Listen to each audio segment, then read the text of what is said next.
Welcome to the Cutting Edge Coaching Podcast, where we believe coaches are some of the most important teachers and leaders in the world, and they deserve to be supported. I'm your host, Luke Gromer, and every week we're bringing you conversations with coaches, experts, and leaders from across sports that will help you get better at teaching and leading so that you can develop high-performing teams and high-character people. Coaches, I'm excited to welcome Doug Lemov back to the podcast. Doug is a former teacher and school leader, the founder of Uncommon Schools, and the author of The Coach's Guide to Teaching, among many other books. He spent years studying and writing about high-performing teachers and now coaches in his latest book. In this conversation, we talk about using the 4 R's model for your stoppages. This is what will prevent you from ruining the flow of your practices, and 5 teaching tools that all coaches can use. If you enjoyed this episode and want to grab a copy of the free podcast notes, which consist of 4 pages of detailed notes on the episode, just go to cuttingedgecoach.com/podcast or click the link in the show details to download a free PDF of notes from this episode or any episode. And I'm really excited to announce the first annual Cutting Edge Coaching Summer Coaching Series, or SCS as we're calling it. The SCS includes 10 weekly coaching Zooms with coaches and experts from across sports that will help you grow as a coach by giving you practical ideas you can apply in your coaching, regardless of your sport. The Summer Coaching Series begins June 1st and will consist of weekly coaching Zoom sessions through the first week of August. When you sign up for the SCS, you'll get access to the live coaching Zooms, the video replays, a private podcast feed of audio-only replays that you can listen to from anywhere, and detailed coaching notes from each session, plus more. We've got an incredible lineup of guests, including JP Nurbin, Stu Singer, Dr. Alex Auerbach, Alan Keene, Mike Shaw, and more. The early bird price is $127, which goes until May 9th, and then the price goes up to $147. We also offer a 100% money-back guarantee if you're not satisfied with the value you've received within the first 2 weeks. You can learn more about the speakers, topics, and presentation times and/or sign up at summercoachingseries.com or just click the link in the show details. And if you're not sure if the Summer Coaching Series would be valuable for you, I'm giving away free access to a previous coaching Zoom I held with Doug Lemov, which actually goes more in depth into some of the topics we discuss in this episode and provides some video examples of coaches implementing these strategies that Doug and I discuss. You can learn more, sign up, or get access to the free coaching Zoom at summercoachingseries.com. That's summercoachingseries.com. And one note about the audio in this conversation. We recorded this podcast in person, and there may be a bit of background noise throughout the episode, but we did our absolute best to clean up the audio and make it easy to listen to. Now to my conversation with Doug Lemov. Enjoy the episode.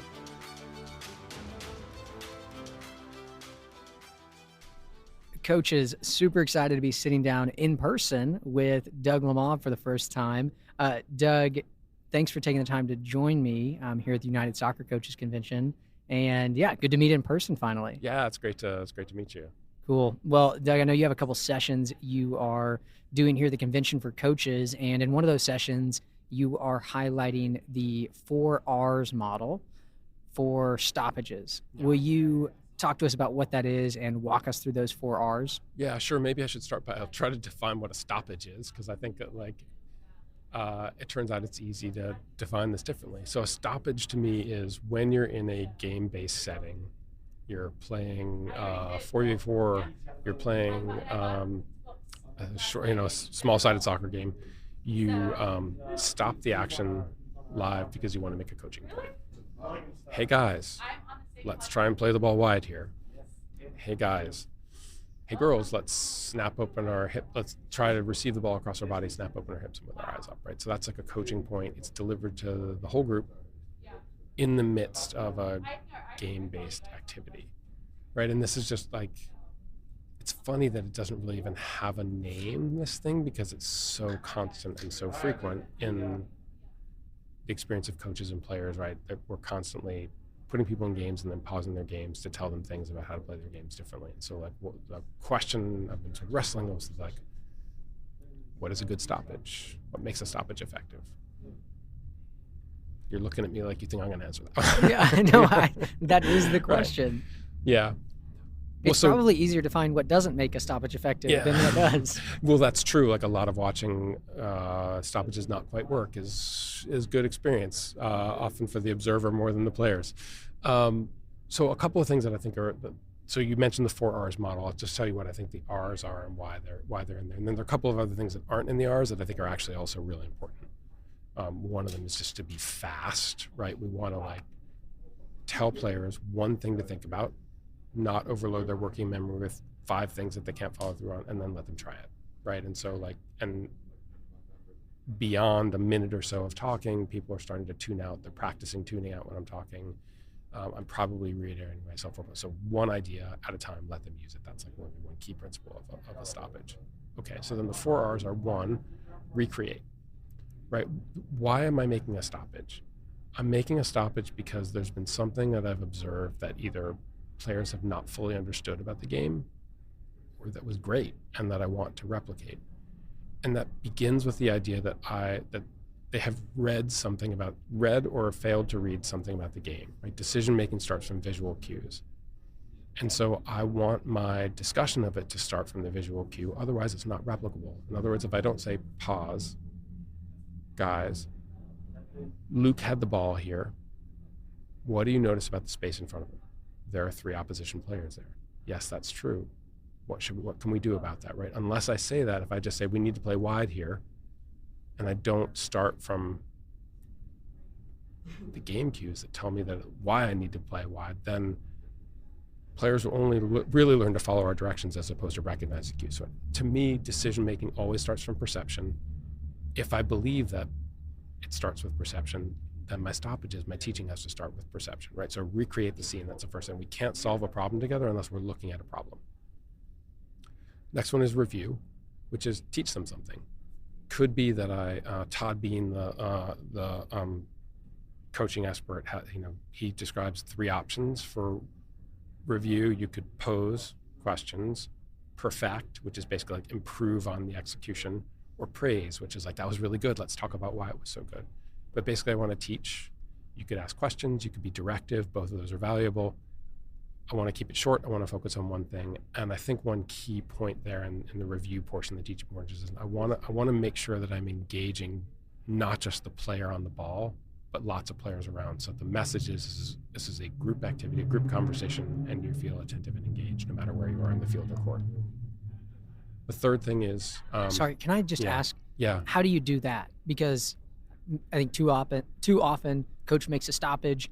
We talk about one player. Yeah. We ask them the question.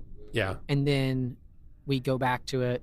But there's a bunch of other players that maybe some of them were focused on that. Yeah. Maybe some of them were learning and engaged there. But how do we make sure they all are? Okay, so the Doug Lemov players are now going to like recreate the stoppage from Steve Covino's training session at Atlanta United. He's this coach that I love and admire at Atlanta United. I have a videotape of him too. I'm just going to sort of recreate what he does.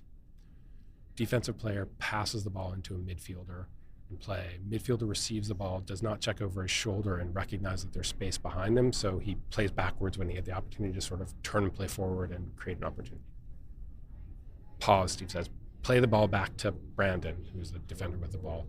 Brandon, you pass the ball into Jose, right? And so like he's recreating the scene and pause like this. First of all, Brandon, why did you pass the ball to this foot, right? Why did you pass the ball to his right foot as opposed to his left foot? So question for Brandon, who's not on the ball, because the defender is on his left. Or he actually doesn't give that answer. He says something like, because he was open. So then he turns to another player like 12 feet to his right and says, Anthony, why would he pass? Here is where the defender is. Why would he pass to this foot? We want to pass the foot away from the defender. Yes, excellent. So there he's engaged. Hasn't even engaged the player on the ball yet. He's engaged the player who passed, a player who is nearby. Great. And then so then the player says, and then he says to the player on the ball, and so what did you not do? He says, didn't check my shoulder. Great. Turn and check your shoulder. Now you're facing forward. What are here's some things you see. You might see Joseph over there. Joseph, how could you position yourself even better to receive the ball? Great, I love that. And then he talks to the defender of Joseph. Yes, and you make sure to keep him honest, right? So now he's like, and then he turns to another player. What could your run look like? And then he turns to another player and says, if his run looks like that, how could you run in counter to his run? And so like all of a sudden, 8 players have participated in this conversation. And built perception. Right? They're learning to read each other. Then he says, great, ball back to Brandon, play into Jose again. Let's see you do it slowly, right? Give the ball to Jose, turns and says, now do you see the options ahead of you? Great. Now back to Brandon. So that the third R there is rehearsal, which is do it again slowly, feel what it looks like to do the action. Don't just hear me tell you, but try it. And then restart, which is like, okay, back to Brandon, we're live on Jose's first touch, go, right? And so now Jose and all the players who Steve has socialized to respond to Jose gets actually not only hears Steve's feedback, here's how the game can be played, but they do it, get the chance to use that feedback twice, right? Once slow to just wrestle with what it feels like to do this motion, and then once to do it at speed under game-like conditions. And so they've actually used the feedback twice already. So the sequence there is recreate the visual field, review, teach, rehearse briefly, under controlled conditions, do the action again, restart. But restart back at the original point so you know that the action is going to repeat itself. And then a couple of just key points of what Steve does is engaging players off the ball, lots of questions, and to engage players is often beneficial. And he's believe it or not, he's really fast. He does this in like 50 seconds. I've seen the clip. It's very impressive. Yeah, 50 seconds. Like, because that I think that's the biggest challenge of the stoppage, which is it just in the middle of telling them one thing, you think of something else you want to tell them, and then you're into like 2.5 minutes, and it's you lose them. Yes. You lose them. Yes. And that's just so much time where they're not actively playing, making decisions, building perception. Yes. I mean, there are two things that you lose when you break flow. One is it's less time on the ball, less time learning by playing, but it also one of the most profound motivating forces is the psychological phenomena of flow, which is when you lose yourself in an activity and it becomes timeless to you. And you almost lose a sense of yourself, and you get that by like momentum and engagement and doing something that you care deeply about, often with other people for a sustained period of time. And so like one of the joys of practice and why players love sport so much is this feeling of flow that you get when you're in the game. My sister, who I used to run with my sister, and she had this phrase she called it an eternity. She'd be like, you're running, and you lose track of time, and then suddenly you come to, and you're like, oh, I've been running for a long time, like that. Yeah. I just think it's like a beautiful phrase for it, but that idea of like an eternity of like you lose yourself in the game, that's the joy of it. It's what people thirst for. And I just think we always have to be attentive to this notion of flow. And some people I would say like overreact to that, and they say you should never teach, coaches shouldn't be talking, and I don't believe that either, right? You should stop and teach. But the challenge is to be able to deliver a lot of value quickly and then get back into playing so that the flow feels real for players. Yeah. And I think one of the other things to highlight too is you talked about, no, there absolutely is a place to stop and teach. And I think it's one of the other things you mentioned, sometimes it's just a place where it is worth it to take a 30, 45 second stoppage and recreate something that was awesome. Yeah. And yes. And to show them this. Why was it awesome? Yeah. And this is why we had the success. Wow, we created an incredible opportunity to score here. And it was because of these things. One of the keys to effective decision making is having a mental model, which is like a clear picture in your mind of what it's supposed to look like when it happens right. And so if I stop and not to say that was good, Luke, but like, let's talk about why Luke received the ball and he snapped open his body like this and his eyes were up, and look, and he had this little deceptive half movement before he received the ball that unbalanced David when like that. Let me see you do that. Like, let's do that. Show us that again, right? Yeah. So both you're showing us again so we can see it and build our mental model, but you're also practicing so other doing players it again. Can see it Yes. And realize, oh wow, like I'm going to try that fake the next time, right? I saw my teammate do that, and it worked. I think that praise is one of the least understood. It's one of the most common things and one of the most least understood things in practice and developing athletes. Many coaches, I think about praise as a way to make players feel good. Yes, great job, right? And it's valuable for that. It is a motivator. But it's also a way to help people recognize what to replicate. And it's just such a profound part of sport is players doing something right and never realizing it and failing to replicate. If you could take the best moments, if you could, stitch together, Robo-Luke of like your best moments from basketball of your entire life stitched together. There's not many. If you could replicate those, right, you would imagine, right? So like, imagine how much potential is out there for us if we could just replicate ourselves at our best. But we fail to do that because it's incredibly challenging. It's not as simple as that. But one of the reasons we fail to do that is also because our coaching doesn't build our attentiveness, doesn't enable us and empower us to replicate our best moments maybe quite as intentionally as it could. Yeah, I totally get that and agree with you on that. I What? like that image of Robo Luke. By the way, that's solid. Yeah. Yeah. Well, he probably would have been better at basketball than I was. Um, all 5'8" of me. Doug, you're way taller in person than I expected. Not gonna lie. I'm probably I don't know how to shorter do that. than Maybe you I present. What that says about my Zoom persona. Well, you never know behind a camera.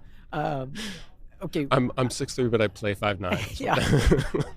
I'm 5'8" and I play 5'4".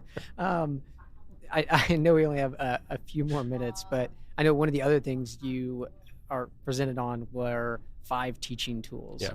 Can you list those and briefly explain what they are, why they matter for coaches? Yeah, first of all, I really believe in naming things, right? When you name things, you can think intentionally about them. When we have a thing called a stoppage, we can think about like, oh, what makes a good stoppage? Oh, 4 hours to a stoppage, right? The reason I stop is to build perception, right? So stoppage is one of the 5 tools. One of the other tools is live coaching, which is talking to players while they're playing, right? So after my stoppage, if I say, make sure to, let's make sure our eyes are up when we receive the ball. Yes, look, that's great. Like I can be telling you how you're doing. So live coaching. Maybe I'll just briefly, the reason I think the other value to naming these things is now I can think about every tool has benefits and limitations, right? A hammer is great for driving a nail and not as great for cutting a baseboard, right? So every time I have a tool, now that I have a name for it, I should think about what are its benefits, what are its limitations, what tools does it work in synergy with.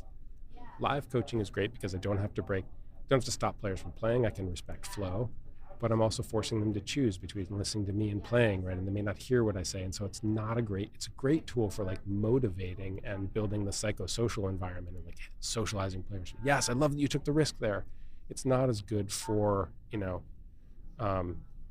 see if you can receive that ball with the outside of your foot. Next time it comes to you exactly like that. Forget it.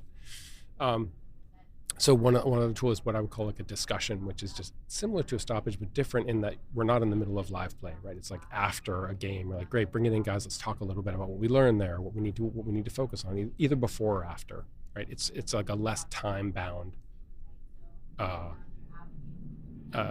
cognitive interaction, reflection on what happened. One of the next tool is what I would call like a pull-out, which is solve some of the problems of live coaching, which is the game continues, but you bring a player over to you and you say, Luke, when you have that situation, here's something you could think about. Next time you get an opportunity that I want you to X, Y, and Z. It's great because you get the individual conversation with the player. You're not competing with the game for their attention. And so you could do a little bit more individual teaching, but you also have the challenge of like, when will they get the chance to do this thing you told them to do? So, and then the 5th tool is a constraint, which is a rule that I make or a condition that I put on practice where I hope that the constraint will shape players' behavior. And I would just say that sometimes coaches think it will happen magically. And I think one of the things that Tom did beautifully today was called players' attention to the constraint and said, I'm going to make this rule for you. Why do you think I'm making this rule? What will you have to do to accomplish this rule? And I would also say that people learn differently from constraints based on their knowledge, right? I've played pickup soccer with a guy in my town who he faces the same constraint almost every time he gets the ball. He gets the ball in the wide right. He receives the ball and numbers down. It's him against 3 players, and every time he solves that problem by trying to dribble directly at goal, right? People do not necessarily learn from or perceive from just given a constraint. So focusing people's attention on and naming solutions and giving people background knowledge. There's a lot of scientific research that what you perceive and therefore what you learn correlates to how much background knowledge you have about the situation. And so the sort of constraints can be valuable, but people won't necessarily learn from constraints unless we design it so that like a stoppage to call your attention to the thing that will help you solve the constraint is actually really maybe productive synergy between those things. So those are the 5 tools. And again, like which one is best? There's no right answer to that. It depends, right? To quote Christian Lavers, as I often do. And the only wrong answer has the word always or never in it.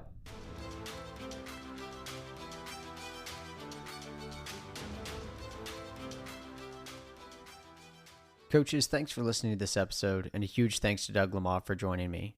As always, if you enjoyed this episode and you want to grab a copy of the free podcast notes, go to cuttingedgecoach.com/podcast or just click the link in the show details. My 3 takeaways from this episode are, number 1, the 4 R's model of an effective stoppage. recreate, review, rehearse, restart. It's such a simple yet powerful framework I believe we can all apply to our respective sports to be better coaches and ultimately help our athletes learn more. And I'd really encourage you to check out the free coaching Zoom with Doug that I've mentioned, where you can see a couple clips of coaches actually using this strategy. It was super helpful for me, and I think it will be for you as well. And number 2 is the importance of engaging players off the ball during a stoppage. I think for most of us, myself included, our tendency is to make a stoppage and correct something that happened on the ball, and we only engage the one player or a few nearby. But like Doug talked about, we should be engaging those off the ball with questions as well. Cold calling or randomly calling on players is a really effective way to do this. It just takes some planning and practice from us as coaches to become pretty good at it. And number 3 is the importance of using the 4 R's model to review something positive that happened. Again, if you're like me, my tendency is to make a stoppage and teach when something goes wrong. But it can be extremely powerful to make a stoppage and teach when something goes right. We should look for more opportunities to highlight when and why things go well so that they know what to do more of. And coaches, don't forget to sign up for the first annual summer coaching series, 10 weekly coaching Zooms filled with practical ideas that you can apply in your coaching. You can learn more or sign up at summercoachingseries.com. Thanks for listening to the podcast.